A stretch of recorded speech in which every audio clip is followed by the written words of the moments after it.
Okay, so hi everyone and welcome to this edition of the ICTS String Seminar, which today is joined with our new Math-Phys seminar series.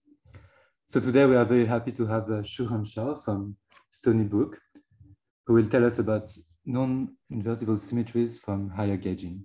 So Shu-Heng, over to you. All right, thank you so much for inviting me virtually to this interesting seminar. So today I'll talk about non-invertible symmetry from higher gauging. The emphasis will slightly be more on what higher gauging is, as I will define in the rest of this talk.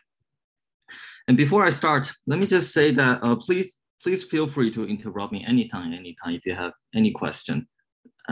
Especially given the Zoom format of the talk, I cannot tell how people are engaged in the talk, and it will really help me if there are a lot of questions. So this talk will be mostly based on this upcoming paper with Rumpadakis and postdoc at UCLA, and Sahang Safnashri, who is an excellent graduate student at Stony Brook, who will join IAS in the fall. It will also be related to some of the work appeared last fall, one of them with my student Icho Choi and collaborators. There's an upcoming one. And also on the same day, there was a very beautiful paper by Justin Cady, Kantaro Omori, and Yunqing Zhen related on the same subject, but from a complementary viewpoint. And both of this work were inspired by a very beautiful paper by Koide and collaborator where they did it on the lattice. Since this is a Blackboard / iPad talk, I won't be able to give a very complete reference throughout the talk, so I have to apologize for that in the beginning. But let me just say that this work that I will talk about, this one, is highly inspired by a lot of the seminal work by Fuse, Runco, Schreiger almost 20 years ago. It's also closely related to the work by Kapustin Solina, but we will significantly generalize the story there. And more recently, these two papers are also relevant to the topic. I will try to phrase everything in terms of a generalized global symmetry picture. With that, let me get started. So this is a talk about symmetry. So what is a symmetry? For a high-energy physicist like me, throughout the talk, I will be focused on relativistic quantum field theory. There are a lot of interesting symmetries on the lattice and condensed matter physics, but mostly my discussion will be confined to relativistic quantum field theory. 90% of the statement can be generalized to more general lattice system, etc. But let me not attempt to do that, given I'm assuming that most of the people in the audience are from a more high energy or mathematical background. Now, what is a global symmetry in a relativistic quantum field theory? The modern perspective of a global symmetry is to characterize it in terms of the underlying topological operator or defect. Now that sounds like a fancy big word. So for people who are not familiar with this language, let me just elaborate this point in the simplest possible example. Another comment is that throughout this talk, since I only be talking about relativistic quantum field theory in Euclidean signature, I will not make too much a distinction between an operator and the defect. I will use these two terms interchangeably. Now, what's the simplest example manifesting this statement? Just consider ordinary quantum field theory with a U1 global symmetry that comes with a conserved Noether current.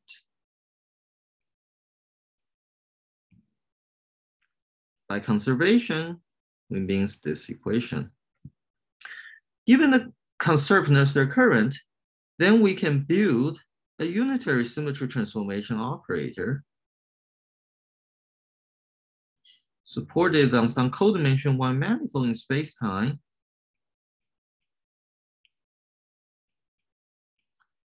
And we integrate this current. This current is a vector, or if you wish, a d-1 form. I'm sorry.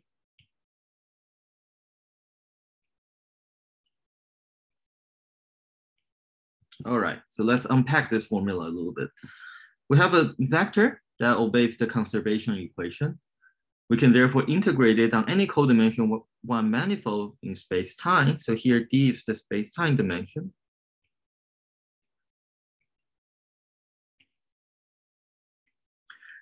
This integral is the charge, the conserved charge of the global symmetry. It's very common to take M to be the whole space at a given time. That's what we learned in the quantum field theory textbook. And then the conservation equation tells us that the charge is conserved under time evolution. However, in a relativistic quantum field theory in Euclidean signature, there's nothing special about the time direction. So the conservation under the time evolution will also imply that the charge is independent of the shift in the x direction, the y direction, and the z direction. More generally, the relativistic version of the time evolution, the relativistic version of the conservation under time evolution is the statement that this charge is independent of the choice, only depends on the choice of the manifold M topologically. It doesn't care too much about the detailed shape of your codimension one manifold M. And that's why a symmetry is naturally related to a topological operator. Okay, so this is a unitary operator labeled by a group element supported on a codimension one manifold in space-time. Now, recently, the notion of global symmetry has been generalized in several different directions, and that's the main topic today. The generalized global symmetry. There are many, many generalizations in the past decade or so. One of the most famous one is the higher form symmetry. The Q-form symmetry. Now, what is a Q-form symmetry? A Q-form symmetry is implemented not by a codimension one topological operator, but by a codimension Q plus one topological operator. I have a question. Yes, please. So when you are saying that this manifold, this codimension one manifold is not just space, but can include some time as well. How is the conservation of the charge brought about here? Right, so here D is the space-time dimension. So M is codimension one in space-time. And the concept, and by the divergence theorem written here, the charge depends only on the topology of this manifold, but not the detailed shape. So for example, if this is your manifold sphere, then you can deform it a little bit, and that will not change any correlation function. So the statement is that you can insert this unitary operator in any correlation function you like. So maybe there's some other local operator, And this correlation function depends on this choice of the manifold topological. And that statement is nothing but the usual divergence theorem. Does that address the question? I'm just concerned about the fact that you could have, for instance, a manifold, a codimension one manifold, which is just x, y, and t, right? Yes. Instead of y and z, you could have x, y, and t. Yes. So, but that is something which is changing with time. Absolutely. So that goes back to my previous comment that throughout this talk, I'll be working with relativistic quantum field theory in Euclidean signature. So there's nothing special about the time direction, but of course we can Wick rotate to the Lorentzian quantum field theory. And let me take the manifold you chose as an example. So you say, let's take M to be T, X, and Y at a fixed Z. In that case, this U is not an operator in Lorentzian signature. It is a defect extending in the time direction. It is a symmetry twist that modifies the Hilbert space. And I'm discussing both the operator and the defect collectively in Euclidean signature. But you are absolutely right. Depending on which direction you take to be the time direction, this U might be an operator or a defect. If it's an operator, it acts on the Hilbert space, untwisted. If it's a defect, it modifies the quantization and changes your Hilbert space. Thanks. Yeah, thank you for the question. Any more questions?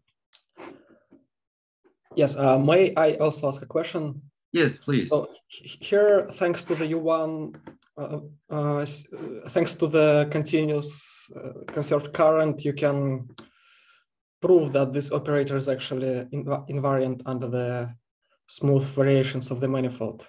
Yes. What would be the line of arguments for discrete symmetries? That's an absolutely fantastic question. Yeah.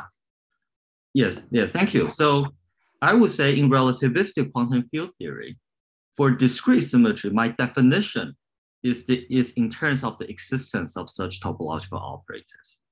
For me, that's the most invariant way to define the existence of a discrete symmetry.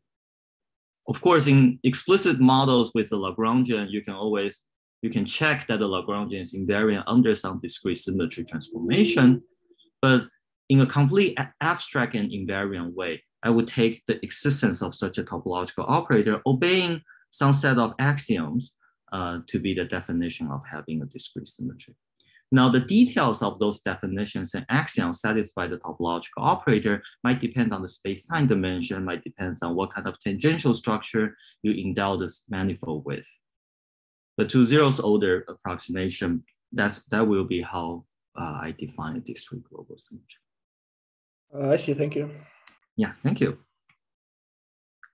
Okay, so yes, so those are about the ordinary global symmetry. Let's talk about the generalized one. The first one is a Q-form symmetry. A Q-form symmetry is not implemented by a codimension-1 topological operators or defect. Rather, it's implemented by a codimension Q+1 topological defect.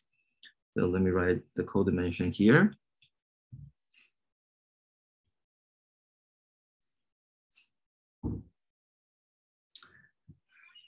And because it's of higher codimension, it acts on higher dimensional objects. For example, a one-form symmetry will act on the Wilson line in a gauge theory. This is the first kind of generalization. The second kind of generalization that we will encounter today is called a non-invertible symmetry. This might be a less familiar term to some of the audience.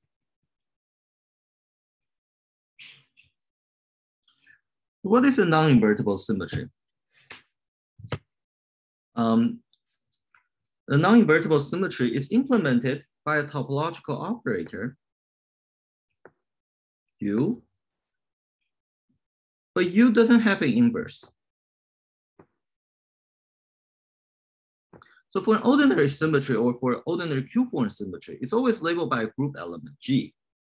And therefore, there's always an inverse such that U times U inverse is the identity. But for general topological operator, there might not be such a U that satisfies this relation. So let's go back to this arrow. So as I was advocating earlier, for every global symmetry, there should be a topological operator. But is the converse true? In a general quantum field theory, is it possible that you have a topological operator that is not associated with any ordinary global symmetry? And the answer is yes, there are topological operator that doesn't come with an inverse, and therefore it's not associated with any group-like symmetry. Okay. Now, the non-invertible symmetry has a long history in 1+1 DCFT, but recently, in the last couple of years, starting with a work by Laksha and Tachikawa, and also a work by myself and collaborator,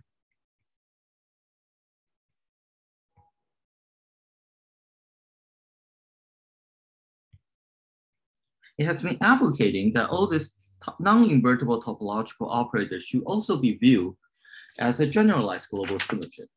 And indeed, they come with their generalized anomalies, and they are very useful in constraining renormalization group flows.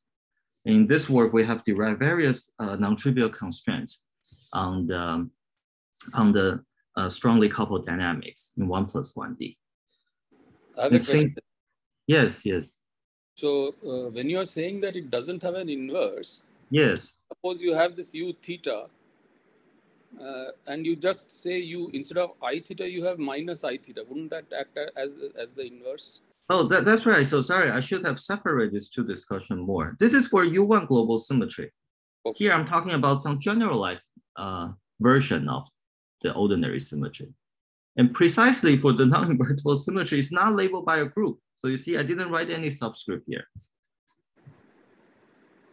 Okay. Yeah, so this non-invertible symmetry is rather mysterious, but they're actually ubiquitous in 1+1D. For example, in the Ising conformal field theory, there's already a non-invertible symmetry. In this paper, we have derived various non-trivial constraints on the RG flows from the non-invertible symmetries. And recently, there has been advancement in 3+1D in these 3 papers, deriving non-trivial constraints from the non-invertible symmetries. Okay, and there are many other generalizations, but today I will focus on these 2, higher form symmetry and the non-invertible symmetry. In particular, I will relate the 2, relate these seemingly orthogonal generalizations of generalized global symmetry. So to motivate the talk, let me ask the following question, which is a question that I always get when I give a talk on non-invertible symmetries. The question is, how common are the non-invertible symmetry? So in the past 4 or 5 years since I've been working on non-invertible symmetry, this is the question I always get. Now, let me just say that there are a lot of familiar systems with non-invertible symmetry, the Ising model, the Maxwell theory, 3+1D, and even some 3+1D Yang-Mills theory all have non-invertible symmetries. But still, in higher dimensions, in higher than 2 dimensions, it's not clear how common they are. And the punchline of the talk I'm giving today, perhaps the only punchline, is that we're going to give a positive answer to this question. And the answer is that the non-invertible symmetry are at least as common as the higher form symmetry.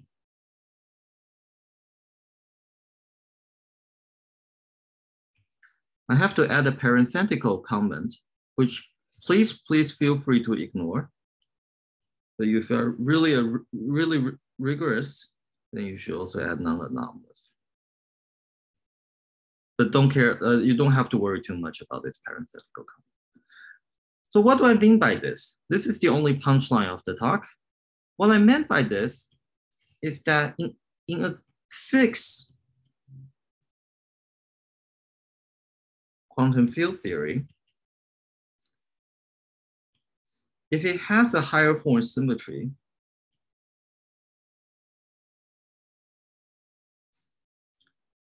then there's a way for me to generate or engineer a non-invertible symmetry for you in the same theory.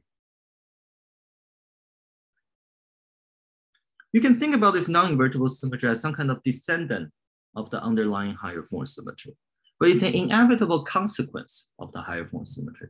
And the process I'm doing here is what I will define as the higher gauging.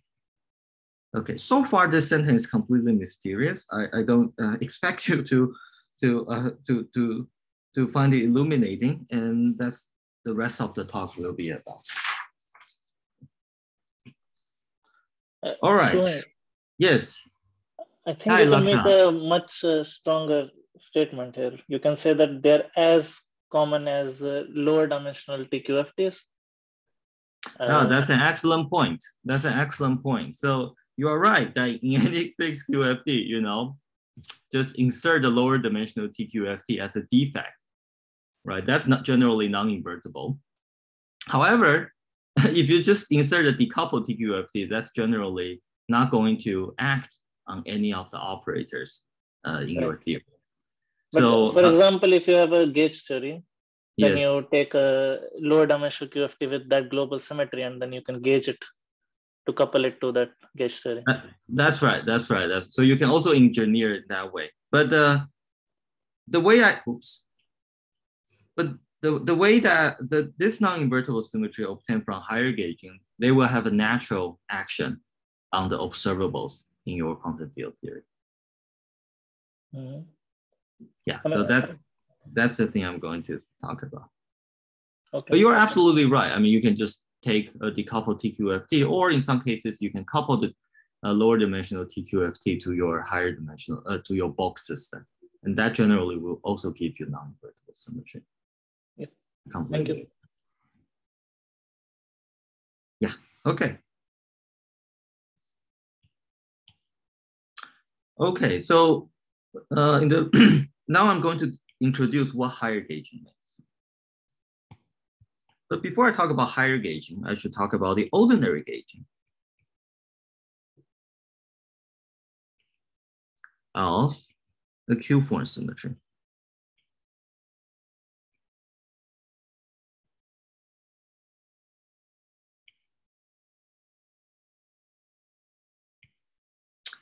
Okay, so gauging the discrete, by the way, I should say that all the global symmetries throughout this talk will be assumed to be discrete. I think the continuous generalization will be very interesting, but I don't have much to say at this moment.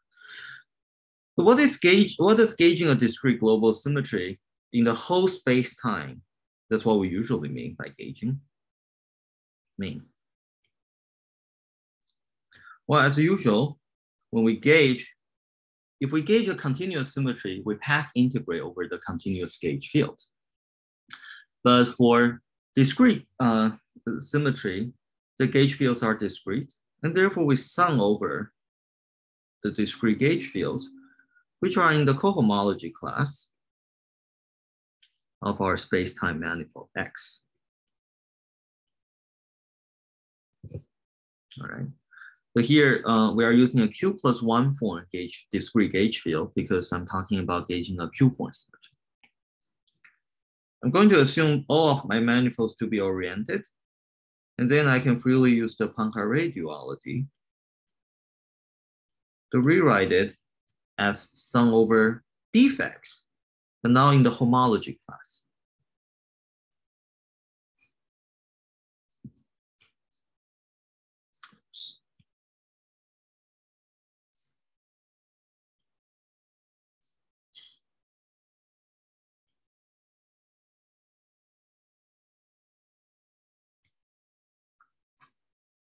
Here, gamma is a homology class of the appropriate degree where the topological defects implemented in the Q-form symmetry is supported. So the upshot is that gauging Q-form symmetry in the whole space-time is just summing over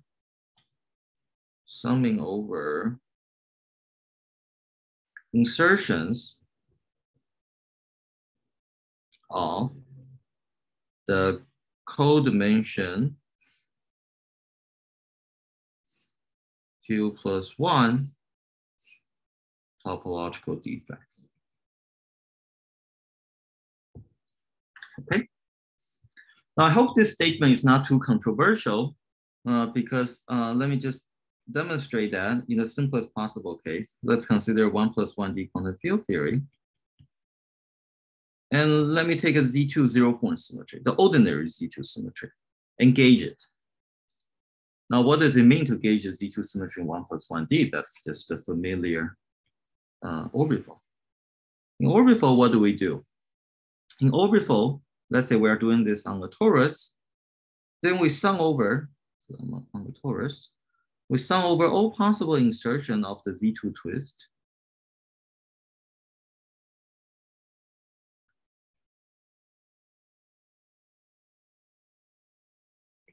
Divided by a half. The first term we twisted in this direction, then in that direction, and then in this last term we twisted in both directions.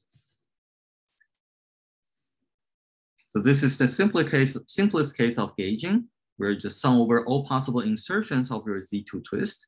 As was already asked in the earlier part, in the beginning of the talk, when the twist is in the time direction, you can think about it as an operator. When it's in the spatial direction, it's a twist in your Hilbert space. What do you mean by twist exactly? By a twist, I meant, let's imagine you have a scalar field theory for simplicity. This is a torus, so this is a S1. If I don't have a twist, that just means that I impose the periodic boundary condition for phi.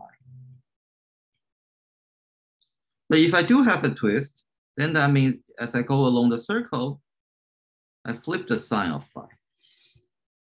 That's the usual symmetry twist you can do on a Hilbert space when you do quantization. It's a twisted boundary condition. Does that answer the question? And what about the others?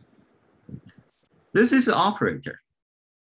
This means that you insert your Z2 operator U on your Hilbert space.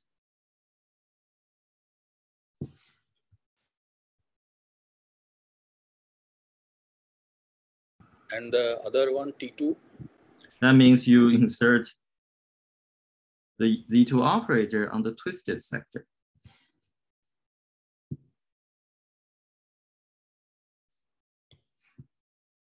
I hope this is not controversial because this is literally what we do in ordinary orbital in CFT.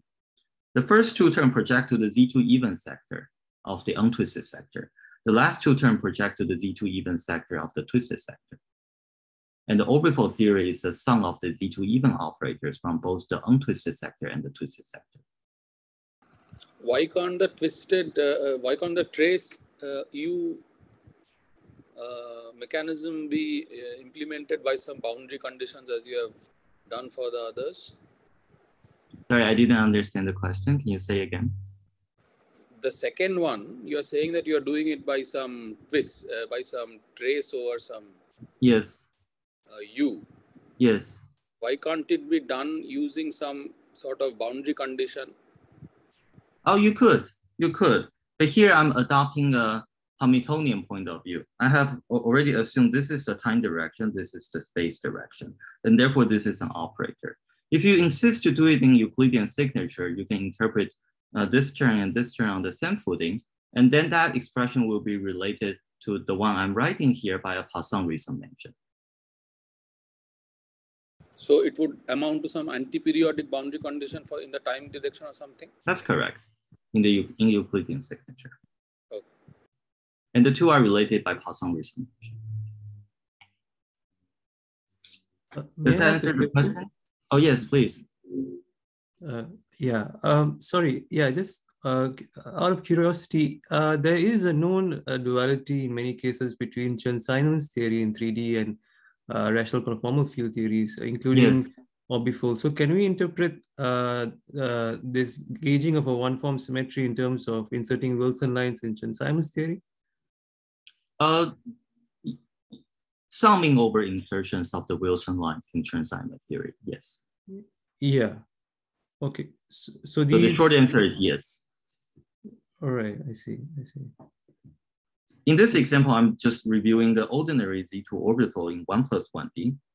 But you are right that if I go to 2+1D, then gauging a one-point symmetry will be summing over insertion of topological lines in the bulk spacetime. In the particular case of the Chern-Simon theory, that will be corresponds to inserting topological Wilson line in the whole spacetime. Thank you. Yeah. So that's for the ordinary gauging. Now let me talk about higher gauging. So what is higher gauging? By higher gauging, I mean I gauge, again, discrete symmetry, a Q-form symmetry on a codimension p manifold in space-time. Notice that there are two integers at play here, q and p. So now I'm not gauging the whole system. I'm only gauging on a higher codimension manifold. That's why I call it a higher gauging. Maybe you argue that it should be called lower gauging, but higher gauging just sounds better. Now, here I choose p to be greater than 0. So since I'm only gauging on a higher codimension manifold, I'm not changing the bulk of the quantum field theory. The bulk quantum field theory stays the same. But gauging it only on codimension p manifold will engineer a new topological defect. Let me write it down. Does not change the bulk QFT, but it inserts a topological defect of codimension p in space-time. This defect will be called a condensation defect. I'm not going to justify the name in case unless someone is interested in why, but this is kind of a terminology that has been used in the literature. So I'll just follow that. Just to be certain, yes. Are you saying that summing over the different boundary conditions is equivalent to gauging the discrete symmetry or something? Is that what you're saying? So the way I define the higher gauging is by summing over codimension q plus 1 topological defects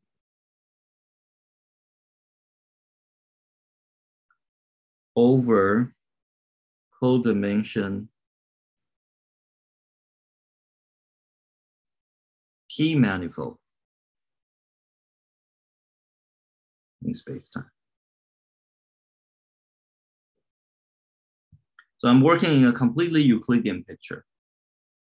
My question is, why is that equivalent to a gauging in the norm? I mean, how is that analogous to gauging in the continuous case? I mean, what is the relationship? What is the analogy? In the continuous case, you path integrate over all possible gauge fields. That's a continuum. That's an infinite path integral you have to do. For discrete symmetry, there's only a finite cohomology class you have to sum over. There are only flat connections. And the sum here by Poincaré duality is the same as summing over the defects. Again, this is really the standard orbifold people developed in the 80s. Yeah, so how do you define gauging by a path integral? Just remind me. As I said, I'm defining the higher gauging as summing over the topological defects on that manifold. In the special case, when it's a Z2-0 point symmetry on a torus, that's what I drew here. That's the definition. I mean, in the continuous case, you said that gauging is equivalent to summing over path integral. So how is that defined actually? I'm sorry, in the continuous gauge symmetry case, I just meant that in usual QED, you path integrate over the dynamical gauge fields.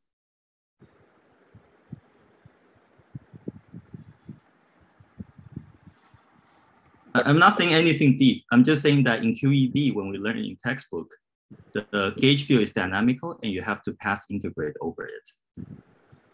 That's what we mean by gauging a symmetry. The summation is because of the discreteness of the symmetry, right? Absolutely, yes. Is there any other question? Okay. Okay. So this is what I meant by higher gauging. It doesn't change the bulk QFT, but it inserts a topological defect. And because we are summing over codimension q plus 1 topological defect on a codimension p manifold, the dimension of this guy has to be smaller than that. And therefore the codimension has to be greater than that. So let me just write that inequality down. So higher gauging only makes sense if Q plus 1 is greater or equals to P. Okay. Along with the notion of higher gauging, we can talk about higher anomaly.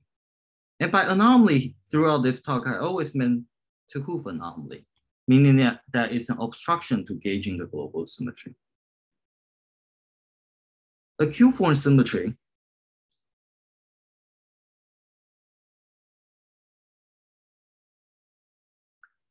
is called p-gaugeable if it can be gauged on a codimension-p manifold. Otherwise, it's p-anomalous.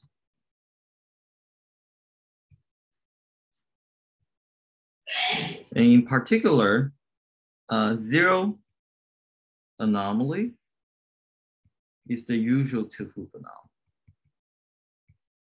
namely the obstruction of gauging an ordinary global symmetry in the whole spacetime. Sorry, I have a question. Yes. When you're the usual definition of gauging is making a global symmetry local. That's the usual definition of gauging, right? I think that's not the most modern way to think about it. I think the right term should be making a global symmetry dynamical, making the background gauge field for a global symmetry dynamical. But go on. Yeah. So here, how is that coming about? Because when you're summing over boundary conditions. Yes. Are you asking the usual orbital in 1 plus 1D? No. You're saying that this is equivalent to gauging the discrete symmetry. I'm so you are asking whether the Z2 orbital is the same as gauging a Z2 symmetry in 1 plus 1D CFT? I guess so, yeah. Oh, but then I'm afraid I have to refer you to the standard literature in the 80s. That's a very standard materials people have developed when they work on the 1 plus 1D conformal field theory. There it was explained very clear why gauging a Z2 symmetry there is the same as doing the Z2 orbital. Yeah, if it's standard, then it should have an explanation, right? I mean. Yes, and I think I have already given an explanation on this slide. And what is that explanation? The explanation is when you gauge a Z2 global symmetry, naively, the first thing you do is to project to the Z2 invariant sector. Right? When you, in QED, the first thing you do is to throw away the gauging non-invariant operator. And that's what the first two terms are doing. It's projecting to the Z2 invariant operators.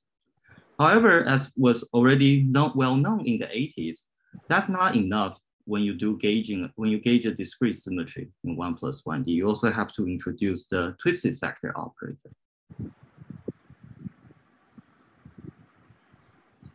Anyway, go on. I have a question. Yes. Is the choice of this p-dimensional manifold itself topological?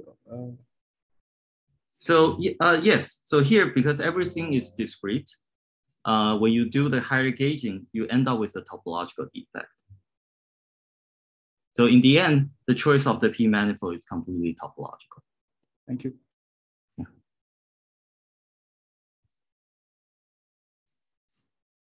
Yeah, there's a very nice review paper by Ginsparg in the 90s, where he explained why this should be thought of as gauging a Z2 symmetry. Okay, so what's the simplest case of doing higher gauging? The simplest case is to take Q equals 0 and P equals to 1. Sorry, yeah. So when Q is 0, that means we're just gauging a Z2, a zero form symmetry. And for simplicity, let me take it to be a Z2. So it's implemented by a codimension 1 defect U. such that U squared is 1. That's an ordinary Z2 operator. But what does it mean to gauge it on a codimension 1 manifold? Well, U is already codimension 1. So the higher gauging of a zero-point symmetry is nothing but to sum over the Z2 elements. So we just get 1 plus U. But that's nothing surprising. That's just twice the projection. And indeed, the projections obey the non-invertible fusion rule.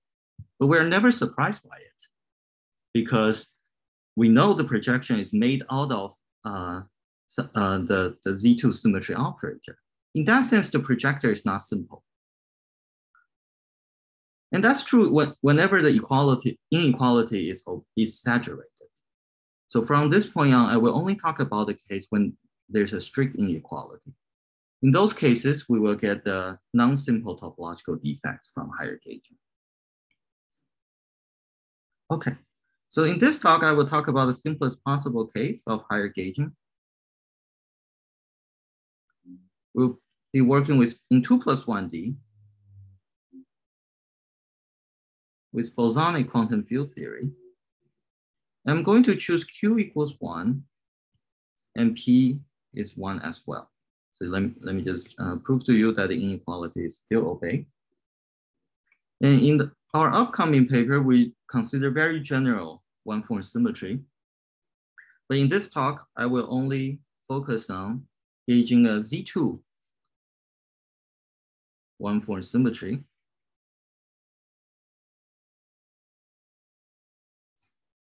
On a 2 surface in spacetime.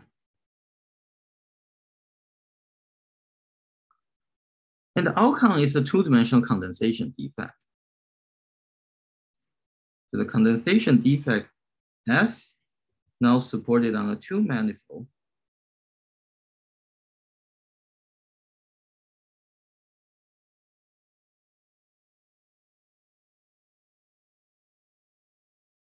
There's a normalization factor. It's the usual factor you insert when you do orbital in 1 plus 1D. And you sum over all 1 cycles on your 2-dimensional manifold. And this eta is the topological line. It's the one-form symmetry line.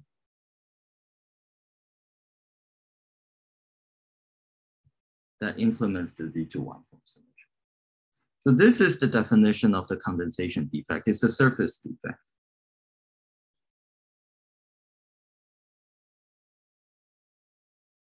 So even though it looks like a surface, it's actually made out of topological line. So you can think about it as a surface made out of lines. Okay. However, this expression is not always well defined, and that's what I'm going to talk about next. There's a higher anomaly in defining this thing, and we have to make sure there's no anomaly. So to talk about the anomaly, I have to first remind you what's the zero anomaly of a one-form symmetry. And that's captured by the spin of the Z2 one-form symmetry topological line. You can think about the topological line as the word line of an anion from a microscopic lattice model. And what, as is famous in 2 plus 1D, the anion has fractional statistics. So you think about this direction as time, and you prepare 2 identical anions starting from here, and then you exchange them. Famously, there could be a fractional phase compared to the configuration where the 2 anions just sit still. This theta, the notation is a little bit unfortunate. Theta is actually 2 pi IH, but that's standard in the condensed matter literature these days. The theta is called the topological spin. And having a non-trivial theta means that you cannot consistently insert a mesh of all these lines, because when you make such a braiding move, your correlation function changes by a phase. Therefore, this is the zero anomaly of gauging a Z2 one-form symmetry. This is the usual story of gauging a one-form symmetry in 2+1D, and it arises from braiding. But now we are only gauging on a surface. We're only doing it on a two-dimensional surface. So this configuration doesn't make any sense to us. We don't care about braiding anymore. Rather, we care about crossing. On our two-dimensional surface, it could be that locally there's the configuration that look like this. And we can do a crossing move to bring it to this configuration. Both of them belong to the same homology class. And for the higher gauging to be consistent, we need this phase to be trivial. It's a simple exercise to show that the phase here is the square of the previous one. For the experts, that comes from the hexagon identity. This phase is the one anomaly of gauging a one-form symmetry on a surface. And that's a crossing phase. For Z2 topological line, what are the possible values of theta? It's not hard to show that theta to the fourth has to be 1. So the allowed values of theta for Z2 one-form symmetry is 1, I, minus 1, minus I. And they have names. The corresponding anyons, for this guy is a boson, for this guy is a semyon, for this guy is a fermion, for this guy is an anti-semyon.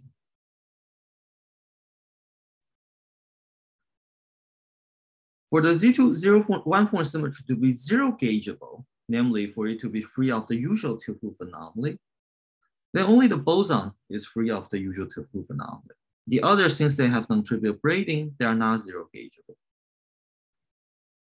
However, if you only care about one gaugeability, if you only want to gauge it on a surface, then not only the boson is one gaugeable, but also the fermion. So we have more options because we're less ambitious. We just want to gauge the symmetry on the surface. I have a question. Yes, please. Since you said it comes from the hexagon identity, I just want to know, is it, can we state this in terms of like say some sort of braided tensor category or something like that? Like what is the statement here in terms of categories? In terms of category theory, you said? Yeah, I mean, that's Yeah, let me say, you mean what are the, I'm actually about to write it. So zero gaugeable means that you want the R symbols to be trivial. Okay. One gaugeable means that you don't care about R, but you only care about F. What is F again? F symbols. Oh, okay. R is the usual R matrix, the Yang-Baxter R, right? So I don't know what R and F is. Maybe I misunderstood what R. Oh, sorry. I thought you were asking for a category interpretation. Yeah, category. Yes, I am. Yes. So the underlying structure of a Z2 one-form symmetry in 2+1D is described by a braided fusion category. In the braided fusion category, there are two sets of important data. One is the R symbols capturing the braiding phase. The other is the F symbol capturing the crossing phase. They obey a pentagon identity and a hexagon identity. I get it. I answered. Yeah. For it to be zero gaugeable, you want the R symbol to be trivial, and that necessarily will imply the F symbols are also trivial. For one gaugeability, you don't care about R, and you only demand the F symbols to be trivial. Yeah.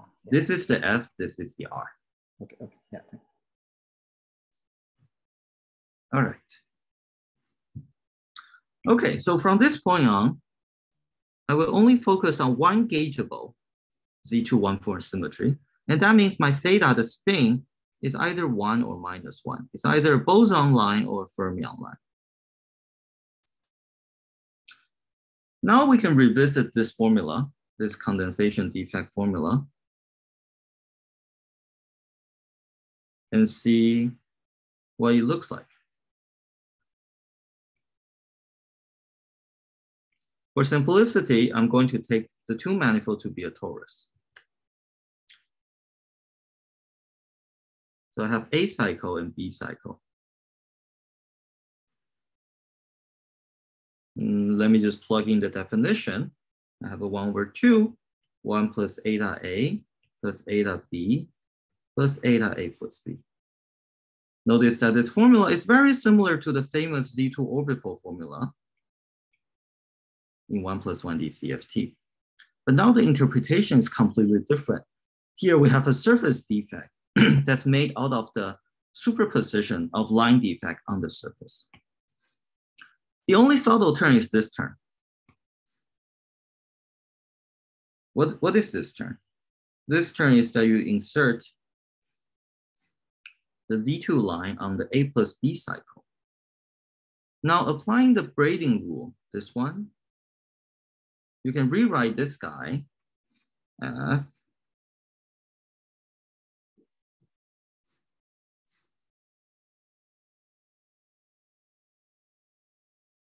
this at the cost of a braiding phase.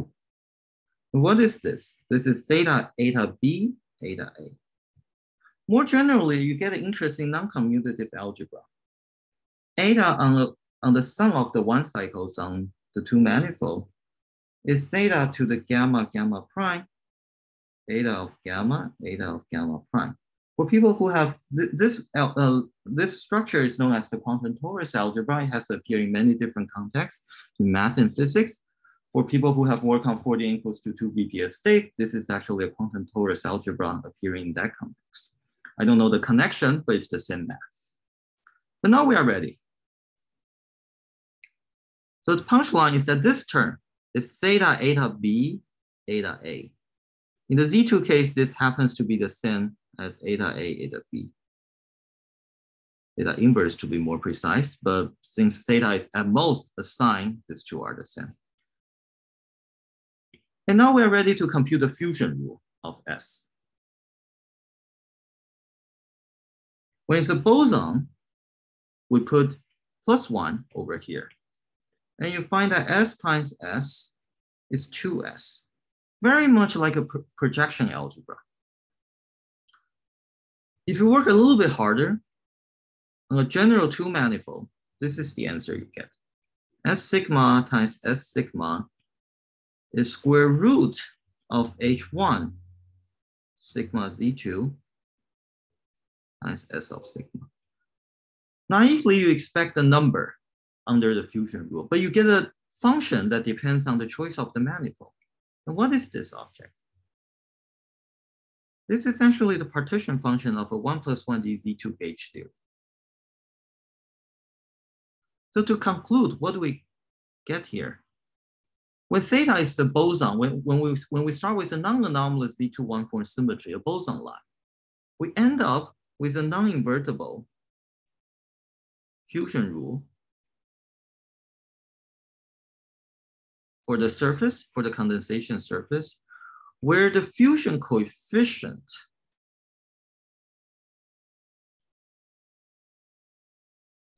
is actually a 1 plus 1 D decoupled TQFT. And I argue this is a general phenomenon. When you fuse topological defects, sorry, give me just 1 second. I need to plug my laptop. Let's see.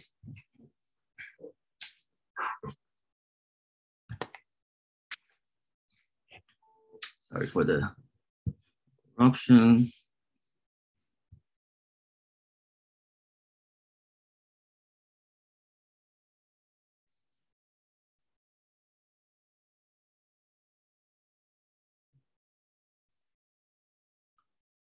All right.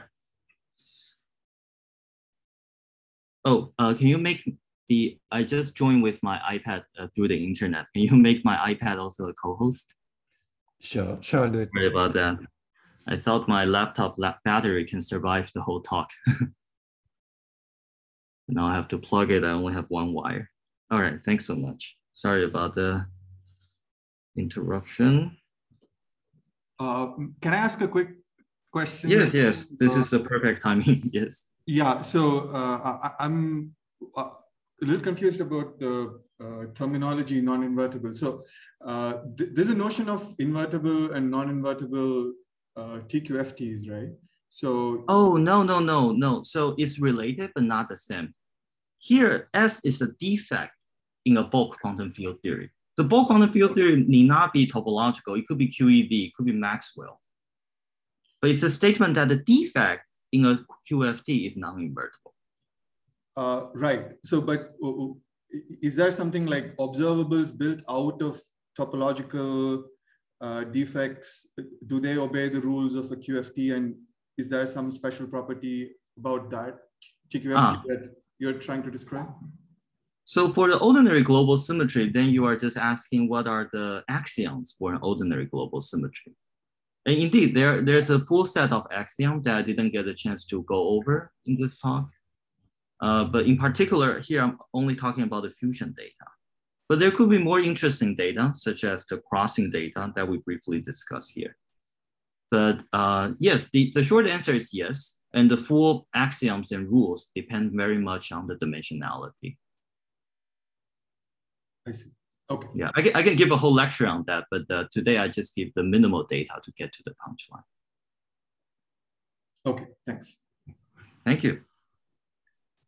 Okay, so before we disconnected, the punchline is that starting with the non-anomalous Z2 one-form symmetry, you get a surface defect that obeys a non-invertible fusion rule. And the interesting thing about this non-invertible fusion rule is that the fusion coefficient is not a number, but a full-fledged 1 + 1D TQFT. And that should be a general phenomenon for the fusion of topological defects in general quantum field theory. You should expect the fusion coefficient not to be a number. This should be a fusion algebra over coefficients being TQFT. So for mathematicians, when you ask them what is the algebra, the first thing they answer is, they ask is what are the coefficients? Is it over complex number, over real numbers, over integers, etc. And I will argue that the fusion of topological defects in quantum field theory should be an algebra over TQFT coefficients.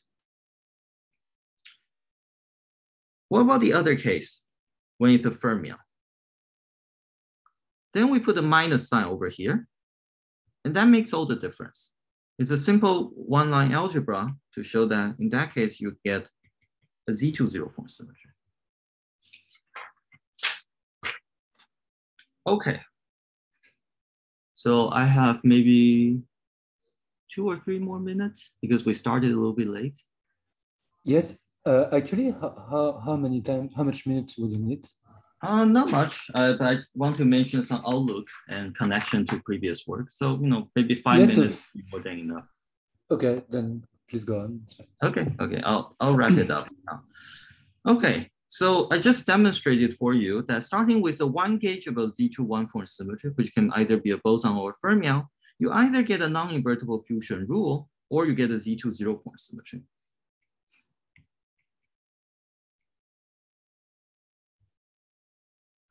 So what are the examples? Let me just mention a few and I'll wrap up this talk. If you consider 2 + 1D Z2 gauge theory, which is the low energy limit of Kitaev's Tori code, we know it has both the boson and the fermion. And the boson will lead to the non-invertible fusion rule we talk about, and that's sometimes discussed under the name of the Cheshire charge in the literature. In the case it's a fermion, that leads to the Z2 E and M exchange symmetry in the Z2 gauge theory. The other example is the U1 Chern-Simons theory.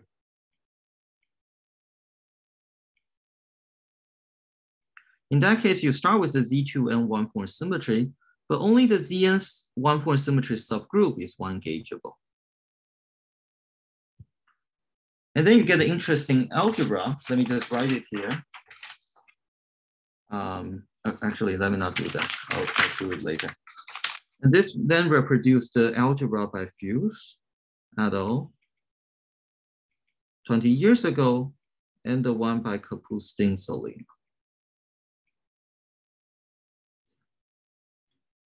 Okay. There's an obvious generalization of the above story to ZN one-form symmetry. Then you get a much more interesting algebra. Let me just report it here. So for every little n and n prime, which are divisors of your capital N. So I'm assuming theta to be e to the 2 pi I k over n. Here, this k is an integer labels the zero anomaly.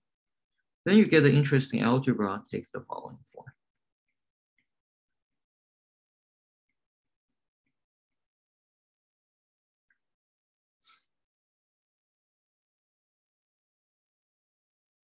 I should really credit to my collaborator, Shu-Heng, for working on all this complicated GCD that I have no intuition of, unfortunately.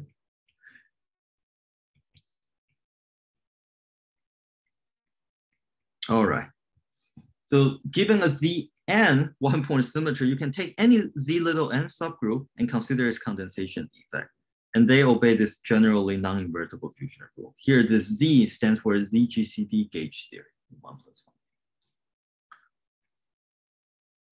1. And when K is 1, that reduces to the fusion rules in U1 transitions. So we generalize the result of Hughes, Schreiber, Runkel, and Kapustin-Solina. Finally, let me just make one more comment that you can do it in 3 plus 1D. And that's my upcoming work with my student Icho Choi and other collaborators. And what's the relation between these condensation defects to the 2 papers from last November? So in the 2 papers from last November, we discussed the duality defect coming from self-dual gauging. And the duality defect obeys the fusion rule of D times D bar equals S, where S is the condensation defect from a Zn one-form symmetry. So you can think about the paper from last year as taking the square root of the condensation defect.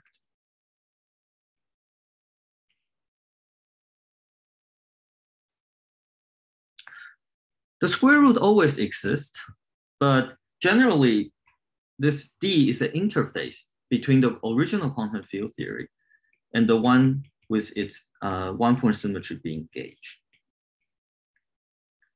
When in the special case, the 2 quantum field theory are isomorphic, then D becomes a defect in the single theory. In that case, you can actually have a full-fledged algebra that looks like the following. So let me consider the case of Z2 one-form symmetry, so I don't have to worry about the bar. Then the full algebra is this.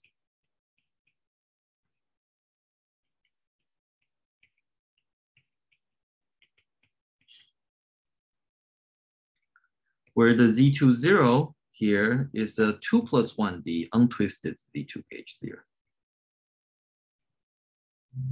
And all these defects are of codimension 1. So you should really think about the condensation defect in this talk as a more elementary object compared to the duality defect. It exists for every system with a one-form symmetry. Now, in the special case, when the quantum field theory is self-dual under gauging, then you can take the square root and you enhance the algebra, the full non-invertible algebra to this. All right, I think with that, I'll end my talk here. And thank you very much for all the questions. Okay. Thanks a lot, Shu-Heng, for the great talk. Are there any more questions?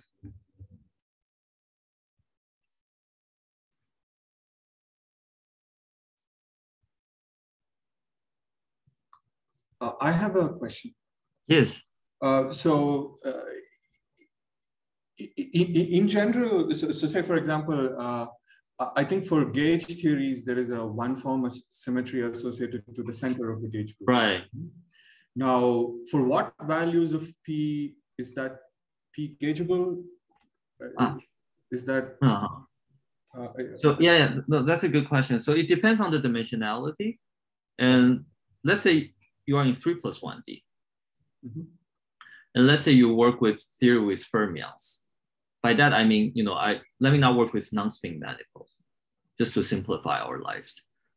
Then for any Zn one-form symmetry, Zn center symmetry, they are zero gaugeable. So they can be gauged everywhere in the space-time. And that implies it's p-gaugeable for any positive p. So it's just a bit, so let me just mention one simple fact. If something is p-gaugeable, I see. then it's also p+1 gaugeable. So then 0 gaugeable means it's gaugeable for all p. That's right. So in 3+1D, let's consider the spin QFT, just for simplicity. Then all the Zn one-form symmetry is 0 gaugeable. And therefore p-gaugeable for all positive p. If you're in 2+1D in bosonic QFT, then it depends. So all the Z odd one-form symmetry are 1 gaugeable, but not 0 gaugeable. And if you consider the even one-form symmetry, roughly speaking, half of them are 1 gaugeable. The other half is not. And that's a special, more general, the special cases here. You see that for Z2 one-form symmetry, half of them are not 1 gaugeable. The other half are 1 gaugeable. I see. And yeah, I had one other question. So are there examples where this sort of generalized notion of a Tooth anomaly, it allows you to say, deduce the structure of vacua in the IR when ordinary Tooth anomaly somehow is not sufficient? Yes. Yeah, that's an excellent question. Yes, there are many such examples. Starting from 1+1D in this paper of mine, we analyzed a lot of two-dimensional flow. So, for example, there was a flow from the tricritical Ising model to 2 degenerate vacua. But that flow actually breaks the Z2 symmetry. So a priori, you wouldn't expect there to be any, the 2 vacua to arise from any global symmetry. There's no symmetry in that flow. And what we realized is that that flow actually preserved a non-invertible symmetry. And that non-invertible symmetry has a generalized notion of anomaly. And it's not compatible with 1 vacuum, and the 2 vacua scenario is the minimal scenario that's compatible with that generalized anomaly. And then and there was also a very beautiful paper by Saham Safnashri, Zohar, and other collaborators, and Kantaro and Rupadakis, where they derive new constraints on 1+1D adjoint QCD using non-invertible symmetry. Now, in this more recent paper of mine, this one, we found similar RG constraints in 3+1D. And we used that to constrain the Z2 lattice gauge theory in 3+1D, or SO gauge theory. Yeah, so there has been a lot of such applications by this point. Cool, thank you. Yeah, thanks.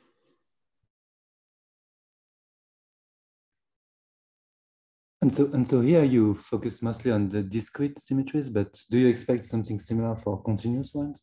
That's an extremely interesting question. It's not going to work on the nose because when you gauge a continuous symmetry, as was already asked earlier in the talk, when you gauge a continuous global symmetry, you have to introduce gauge fields and you will have to path integrate over gauge field configuration with non-trivial connection. F mu nu is non-zero generally. So gauging a continuous global symmetry is not a topological procedure. So it would not give you a topological defect on the nose.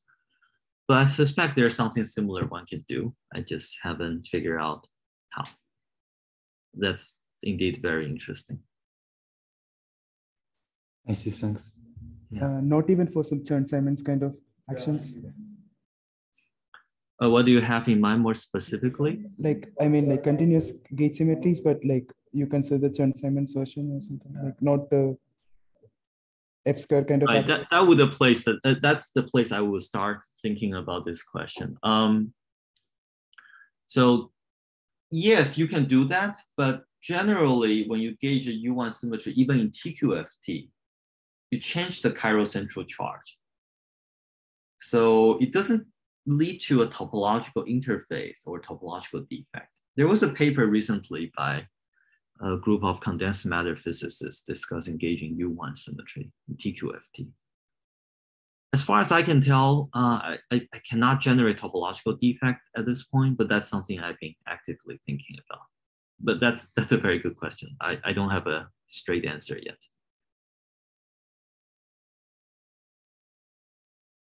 But you are absolutely right that if anything should work for continuous symmetry, we should start with the case of the TQFT.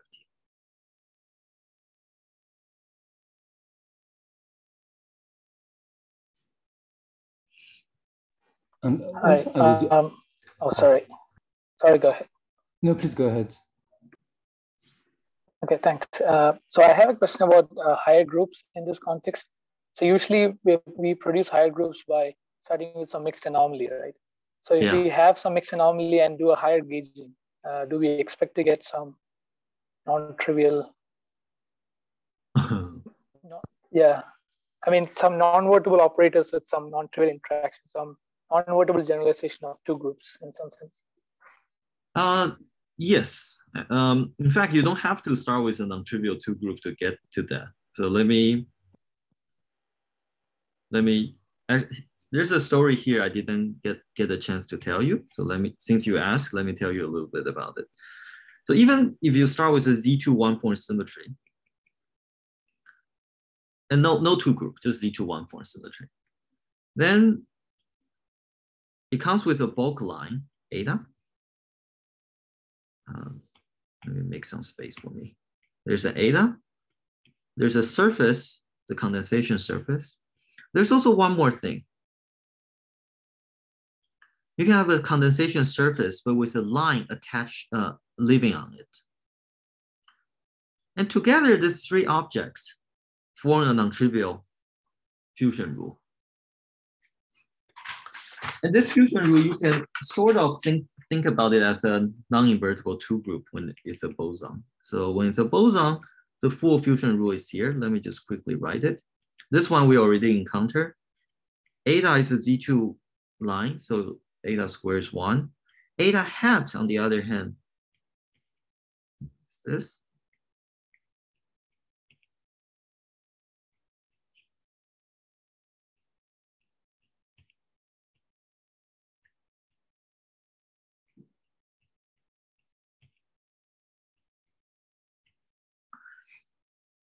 So there's a very non-trivial, non-invertible fusion rule.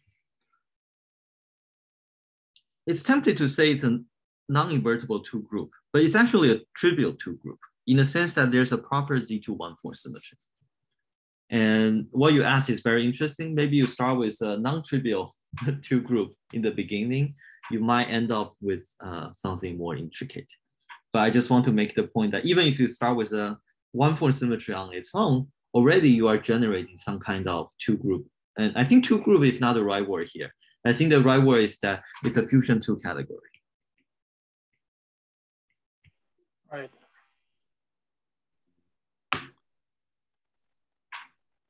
Thank you. Yeah, thank you for that's an intriguing question indeed. And so maybe this is a naive question, but since you call this like a higher gauging, I mean, do you expect it to fit into some nice mathematical framework? Like, for example, these defects, are they objects in some category or? Yeah, I do expect so. So yes, I think the general mathematical framework is the fusion two category. And here we didn't determine every data in that fusion two category. We just determined the basic fusion rule. But there could be junction or in the category language morphism. And that we haven't determined yet. But so this is for the Z2 one or in general? Oh, we work out the fusion for general Zn one-form symmetry in 2+1D and also for Zn1 cross Zn2. You might be curious, why do we bother to work out the Zn1 cross Zn2? That seems like a straightforward generalization, but it's actually not. It's because when you do ordinary gauging, you can add a discrete torsion. When you do higher gauging, you can also add a discrete torsion along the surface. And for Zn1 cross Zn2, you have the freedom of adding discrete torsion, but not for Zn. So there are some new elements there.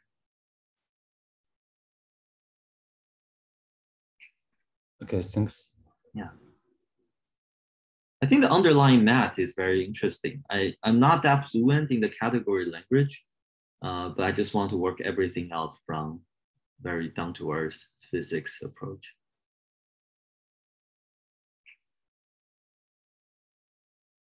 And I think it's even more exciting in 3+1D. I think all this fusion rule with fusion coefficient being a TQFT, I don't know to what extent it has been discussed in math.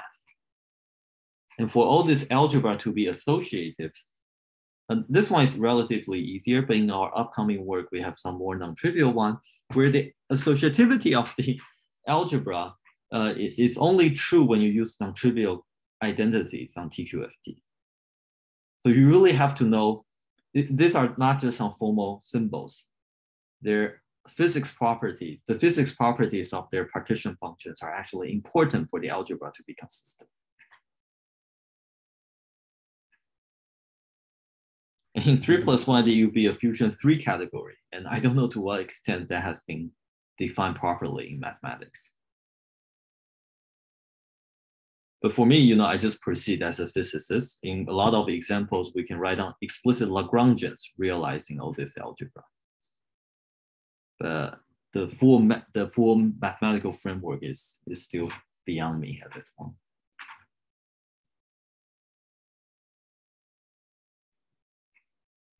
I have a question. Yes, please. So it's kind of a vivid question.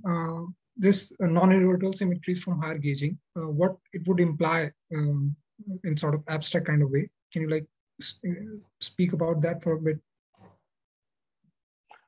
By imply, you mean what kind of, say, dynamical consequence? Yeah. So I think the condensation defect itself, I'm not sure whether it has any new dynamical consequences other than those from the underlying one-form symmetry. Because there are really some kind of derivative objects from the one-form symmetries. So if everything you can learn about the one-form symmetry should imply what you can conclude from the condensation defects. However, its square root, such as the duality defect, has dramatic dynamical consequences. And that was one of the main points in this paper last November. We used the duality defect to derive a lot of dynamical consequences. This talk was, the point of this talk was trying to make a case that there are more basic non-invertible defects. They might not be useful, but they are there and they're essential for building the full-fledged non-invertible fusion algebra. While them themselves might not lead to any interesting dynamical consequences, they may participate in the bigger fusion algebra that will give you non-trivial constraints. Furthermore, there are a lot of global, there's a general question people ask, what qualifies as a global symmetry? And people give different definitions in different contexts. And one definition is that a zero-form ordinary global symmetry has to act non-trivially on local operators faithfully.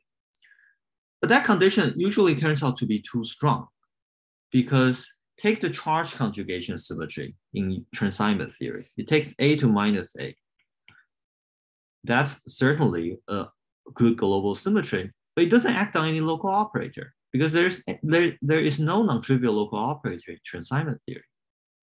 The charge conjugation symmetry instead acts on the lines. It maps the Wilson line of charge n to Wilson line of charge minus n. So how should we think about all these global symmetries in TQFT, such as the charge conjugation symmetry? One punchline of the upcoming work with Shu-Heng and Costis is that we argue that all the zero-form symmetries in TQFT, they arise from condensation. Namely, all the topological surfaces, they are actually secretly made out of lines. And because they are made out of line, they are porous to the point operator. That's why they don't act on the point operator.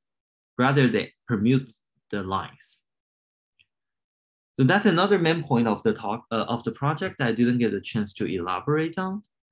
That we elucidates the nature of global symmetries that act trivially on local operators.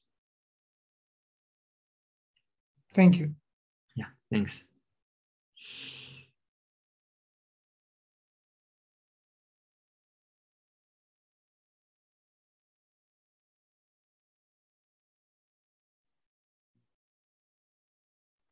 I have a question about this statement that you made about zero-form symmetries from one-form symmetries in 3D.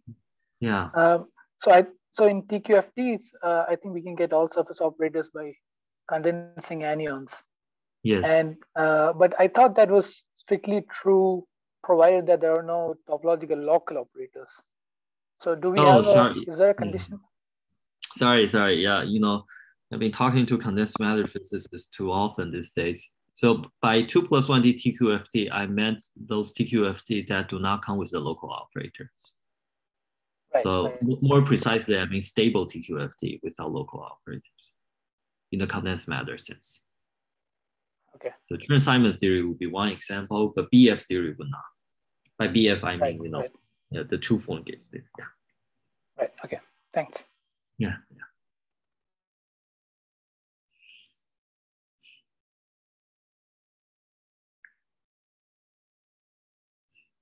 Are there any more questions?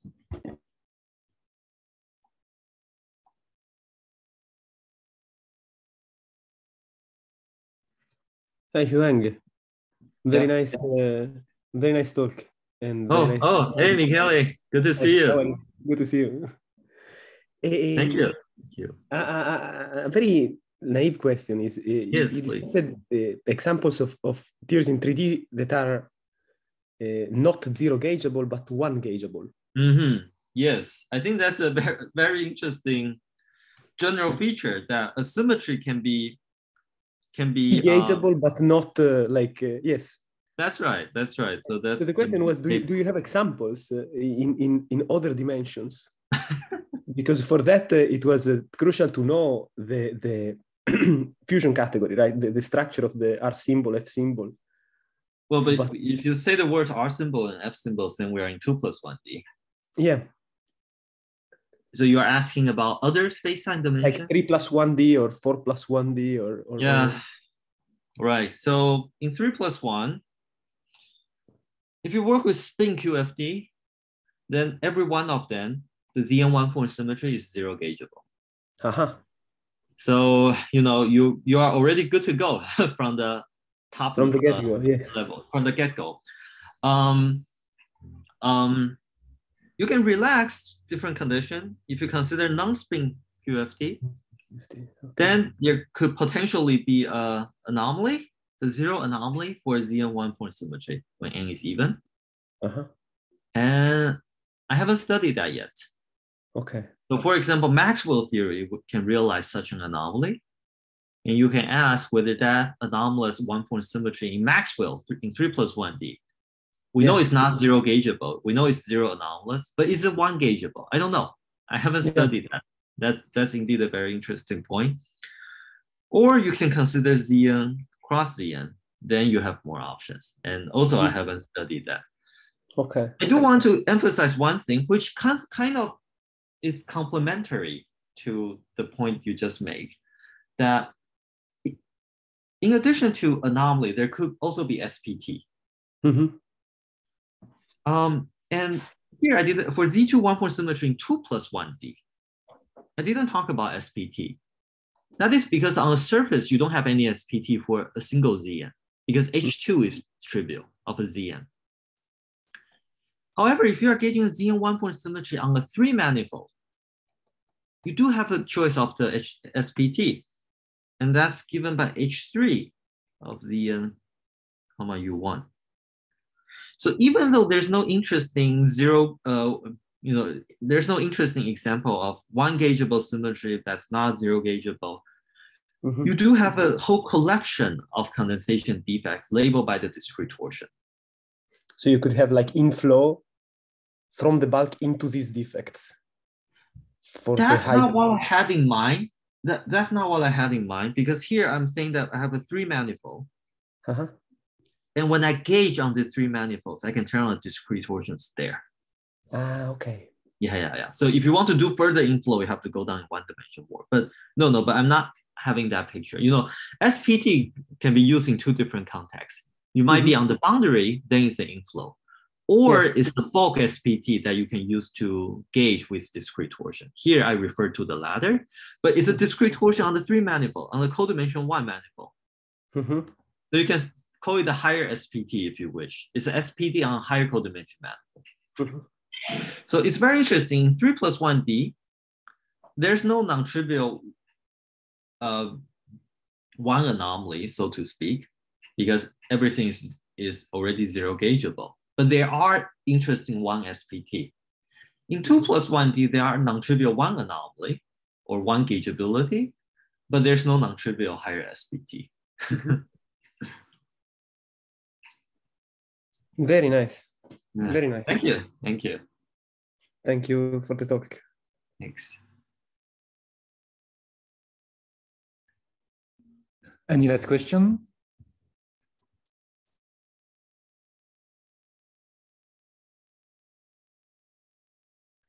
Okay, if not, let's all thank Shu-Heng for the great talk and discussion. Thank you. Thank you for the lively discussions. Yeah. Yep. Okay, so bye. I will end the meeting now.